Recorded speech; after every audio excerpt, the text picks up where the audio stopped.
Hello, I'm Quinn Rigg, and this is a cabaret about death. Hey folks, thank you for coming. Excuse me, sorry to barge in.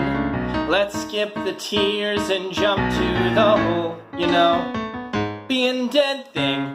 You're doomed, enjoy the singing. The sword of Damocles is swinging. And if I hear your cell phone ringing, I'll kill you myself. The whole being dead thing, death can get a person stressed. We should have copied way more DMs, now we know we'll never see them. I can show you what comes next, so don't be freaked. Stay in your seat, bring it up in therapy sometime next week. So just relax, you'll be fine. Turns out dying is sublime, now take a breath. Welcome to my awesome cabaret about death. I'm sure you're wondering why this pasty white boy is coming on the internet to tell you about your own mortality, especially at a time like this. I assure you that this isn't a scary cabaret. It's not bad. At least I hope you don't think it's bad.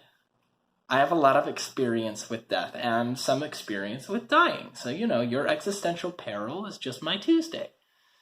I'm gonna turn this light off. That's less creepy now.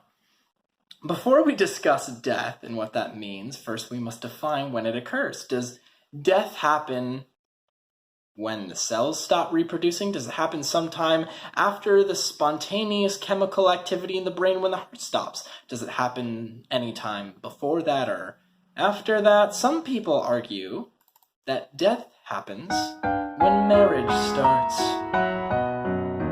Since I still appreciate you, let's find love while we may. Because I know I'll hate you when you are old and gray. I'll never love you then at all the way I do today. So please remember when I leave in December that I told you so in May.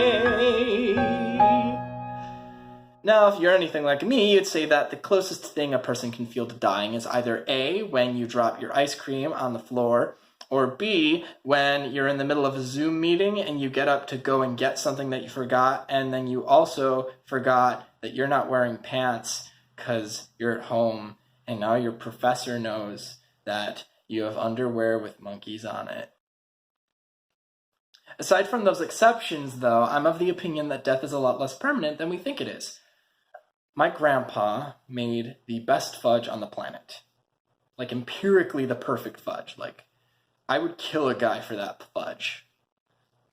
He met the love of his life at a party that he wasn't supposed to be at. He snuck in, he was underage. And he sees this girl tearing it up on the dance floor, and they lock eyes. And it's instant chemistry. And he goes over and dances with that. Go and dances with that hot honey.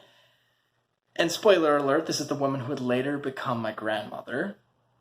And as he's escorting her home on the streetcar, they see this newspaper with a personal ad that she had put in specifically trying to find a date for that night. Because, back in those days, you didn't have Tinder, so you would just solicit strangers in the newspaper.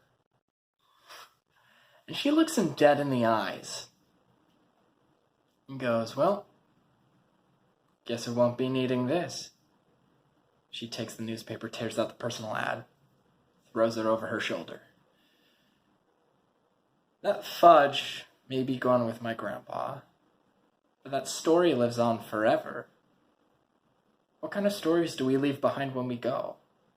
That's not something a lot of people tend to think about until it's their time to shove off the mortal coil, which for me was actually a lot sooner than expected. A fun fact about me is I've almost died 3 times, all of which, weirdly enough, involve falling.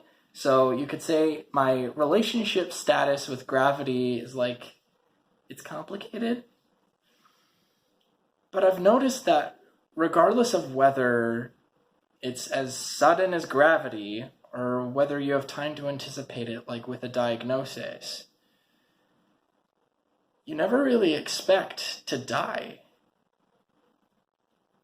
Another fun fact about me is that I like to play this game called reverse people watching. Now, this is like regular people watching, where you go into a coffee shop and you look at all these faces and make up names for the faces. Reverse people watching is when you go to a graveyard and I promise I'm not a sociopath. You look at the tombstones in a graveyard and make up faces to the names. Now, there's this really sobering thing that happens when I play this game, where I look at the names and notice the 2 dates for birth and death. And I always like to think about how everything that person ever said or felt or did is smushed into the hyphen between those 2 dates. What does your hyphen look like? Death isn't scary because it reminds us that life is fragile, and that's what makes it precious. I hope you can fill your hyphen with lots of dancing and making fudge. The autumn trees shed their leaves in the cold embrace of winter. But there's a reason that the birds sing when the snow melts. Because they know that life is something that's supposed to be cherished. And what does snow become when it melts? Spring.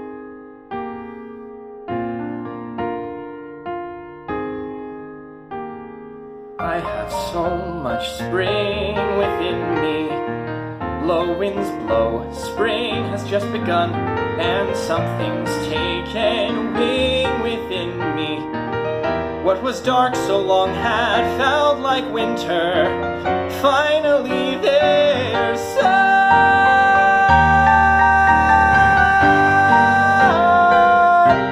and so I sing that I have so much spring.